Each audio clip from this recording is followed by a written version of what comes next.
अरे बापरे! संपत आलं ना हे वर्ष? खूप गोष्टी ठरवल्या होत्या यार करायच्या, पण राहून गेल्या. मग काय झालं?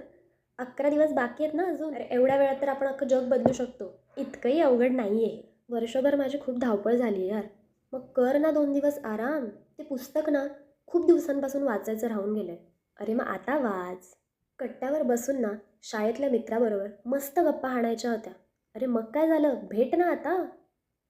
ती कुल्लू मनालीची ट्रिप वर्षभर ठरवून ठरवून ना राहूनच गेली आहे. अगं मग काय झालं? जा की आता.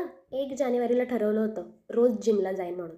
वर्ष संपलं पण मी काही गेले नाही. बघू आता पुढच्या वर्षीपासून. 1 मिनिट हां. भाई सगळी स्वप्न आणि अपेक्षांचा बोज त्या 2025वर देण्याची काही गरज नाही आहे. आता जा ना, आता सुरू कर. छे यार, त्या दिवशी बोलता बोलता ना त्या मित्राला हर्ट केलं मी. वाईट वाटतंय. अरे मग म्हणून टाक ना सॉरी. माझ्या तिच्याबद्दलच्या फिलिंग्स सांगायच्या होत्या तिला, पण नाही सांगू शकलो यार अजून. अरे मग काय झालं? आत्ता सांग ना. लाईफ खूप साधी आहे यार आणि लहानसुद्धा. जे करायची इच्छा आहे ना ते लगेच करून टाक. यात महत्त्वाचं म्हणजे खुश राहा.